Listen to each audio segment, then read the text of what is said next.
obviously creatively and commercially, like what do you think are some of the pros and cons of each? Like obviously commercially, with the work you're doing, you get paid for it, you get to work on big projects, but do you find one preference over the other in terms of like the stuff that you like working on in your personal time versus things that you're working on typically for a film or a TV show? It took me a while to learn, but I had to draw a strong line dividing the two. Like, I don't mix them at all anymore. I used to go to work and create stuff I loved and be like, oh man, this is amazing. I can't wait to show this and show, but I didn't own it. And so the companies were like, no, you're not allowed to show this. This is like NDA, like, and so it's like I emotionally attached myself to a lot of projects, which I got paid for. It's like a business transaction. I don't own it.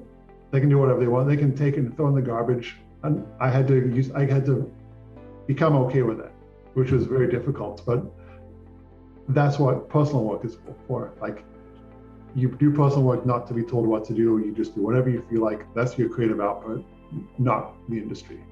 So I've learned to draw that line between the two. And so when it comes to personal work, I just do whatever I want. Like, I would sometimes reject a lot of freelance jobs just because I'm like, I just rather not get paid and just be free and do what I want to do. But so far it's been pretty good for me but it's a very important that I get my creative outlets, and I don't usually get that from work anymore. So I always have to do it then in personal work.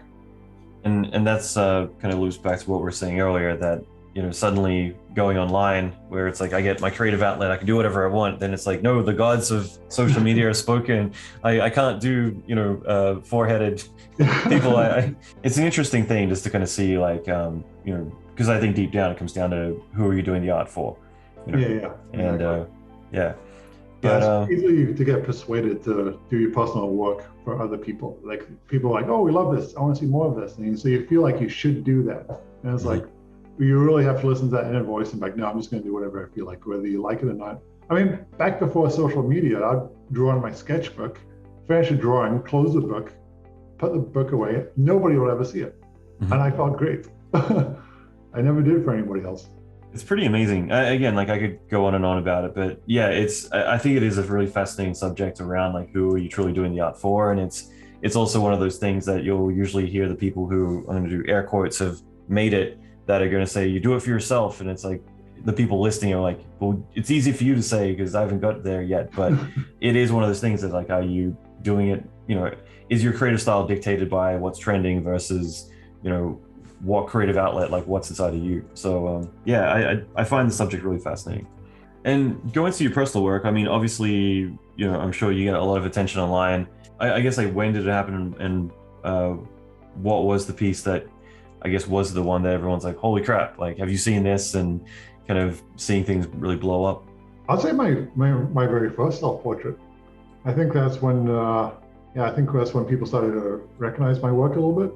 Yeah, I think that when I released that, it didn't go viral, but it had like a few thousand likes. And back in the day, a few thousand was like insane. Yeah.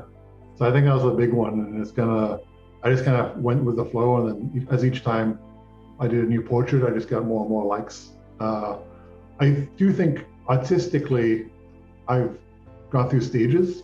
So I think when I did my first self-portrait, that opened me up to portraiture and realistic digital humans.